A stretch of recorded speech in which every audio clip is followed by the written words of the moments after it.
আছেন দূরে দূরে দেখা যাচ্ছে, সবাই চেয়ারে বসে যান।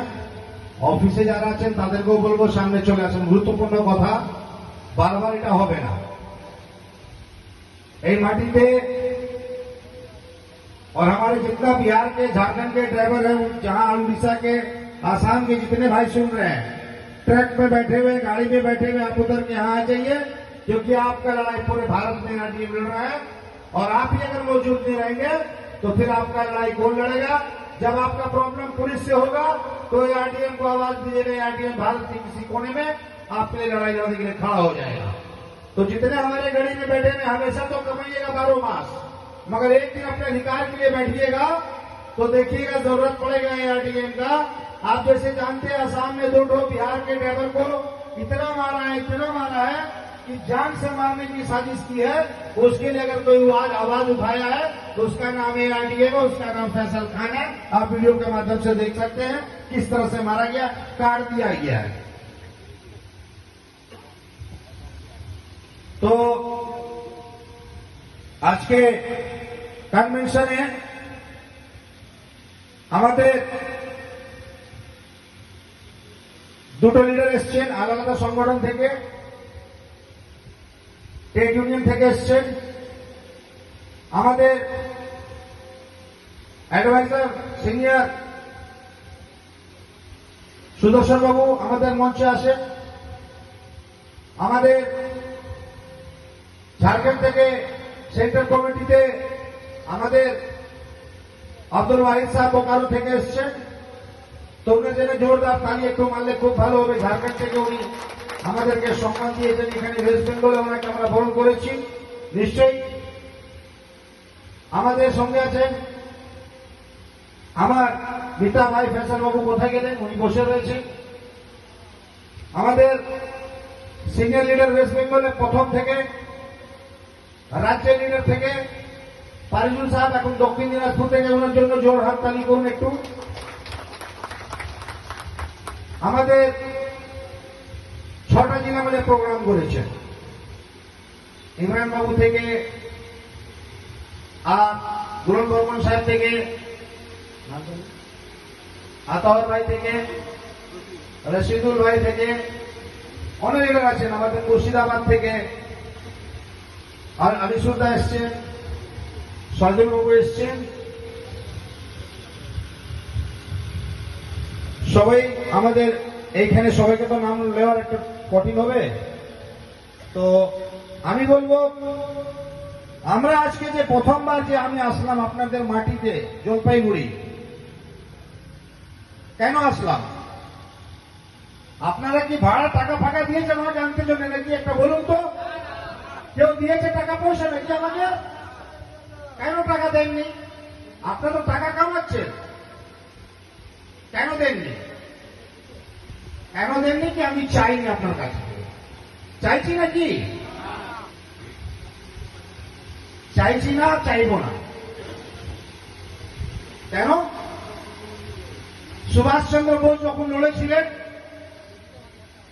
তখন বলেছিলেন, तुम मुझे खून दो मैं तुम्हें आजादी दूंगा, বলেছিলেন কিনা?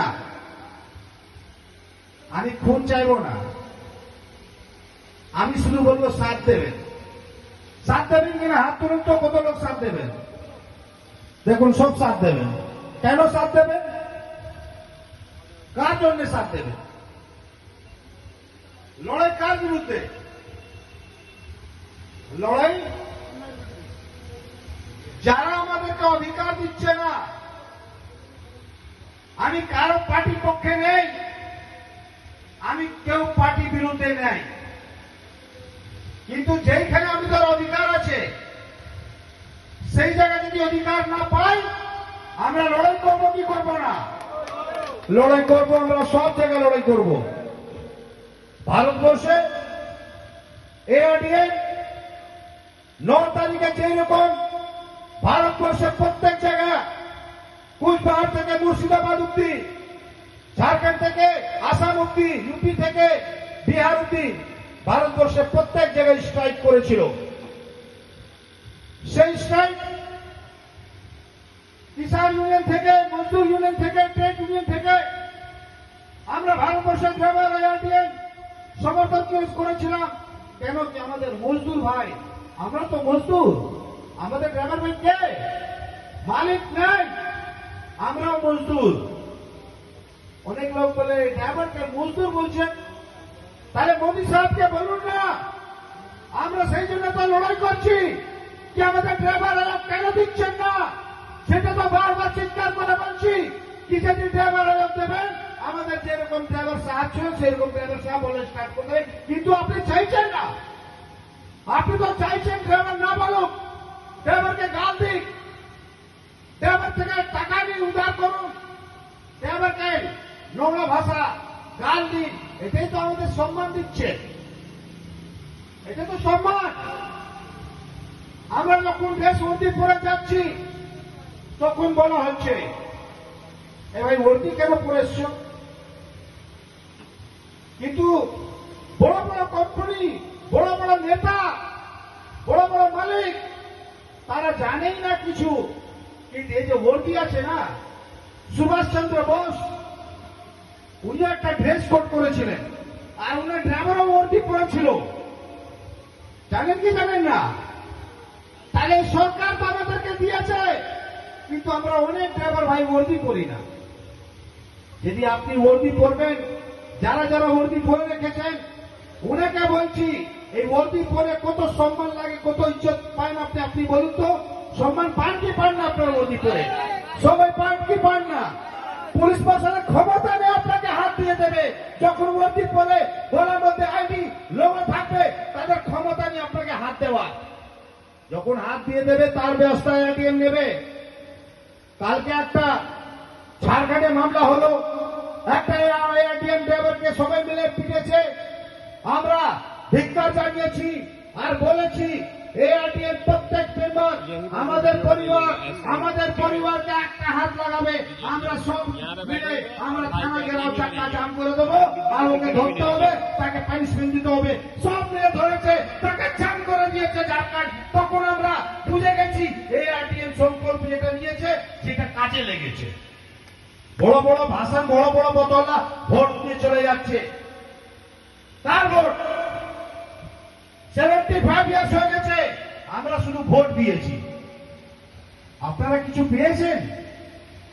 কিছু অধিকার পেয়েছেন? আপনার ফ্যামিলিকে দিয়েছে, আপনার বাচ্চাকে দিয়েছে, আপনার বাড়ির লোকে কেউ মা বাবাকে দেখেছে একবার? কি চোখ থেকে দেখা যাচ্ছে তাকে চশমা দেবো কিনা, তাদের ট্রিটমেন্ট করা হবে কিনা? আপনি যখন অ্যাক্সিডেন্ট হয়ে যায় রাস্তা, আপনাকে কেউ দেখেছে? না, দেখেননি। যখন এটা কাজ ছিল সরকারে, কিন্তু কাজ করছে এআরডিএ, কিন্তু কিছু ড্রাইভার সমাজ কাজ করতে দিচ্ছে না। কেন? বরদাস্ত করতে পারছে না। ভালো কেন হবে? ড্রাইভার সমাজ ভালো কেন করতে পারবে? ভালো চায় না এরা। এরা চায় ড্রাইভার সমাজ যেই রকম নোংরার মধ্যে ছিল সেই রকম থাকুক, দরকার নেই ভালো করার।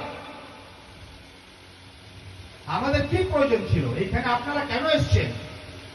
কি দরকার আছে আপনাদেরকে? এখানে টাকা পয়সা আমরা দিচ্ছি না। কালকে আমাদের মুখ্যমন্ত্রী মমতা ব্যানার্জি শহীদ দিবস পালন করবেন 21 জুলাই। খুব ভালো কথা। তখন শহীদ দিবস হয়েছিল আপনি জানেন? ওই শহীদ দিবসে কারা মরেছিল জানেন? আমাদের কর্মী, কংগ্রেসী কর্মীরা মরেছিল। আজকে টিএমসি মমতা ব্যানার্জি মুখ্যমন্ত্রী, উনাকে শ্রদ্ধা করি একটা মহিলা হিসাবে। সবাই করেন কি করেন না? একটা মহিলা হিসাবে মুখ্যমন্ত্রী শ্রদ্ধা করবো। কিন্তু আমাদের নেত্রী মুখ্যমন্ত্রী মমতা ব্যানার্জি যখন আমরা অধিকার নিয়ে বলবো, তাহলে বলবে বাজি হয়ে গেছে, অন্য পার্টি দালাল হয়ে গেছে। কেন অধিকার নিয়ে বলবো না? কি বলবো না? এটা বলুন। আমাদের অধিকার নিয়ে বলা যাবে কি বলা যাবে না? এটা তো মমতা ব্যানার্জি, মোদী সাহেব নেই, এটা তো আমাদের সংবিধান দিয়েছে, বাবা ভীমরাও আম্বেদকর দিয়েছে। নিজের অধিকার নিজে নিতে হবে, কেউ আপনার বাড়ি পৌঁছে দেবে না। তাহলে আজকে আমরা ড্রাইভার সমাজ ঠিক নেই। আমি অন্য লোককে বলবো না, সরকারকে দোষী বলবো না, প্রশাসনকে দোষী বলবো না। আমরা যখন ঠিক হয়ে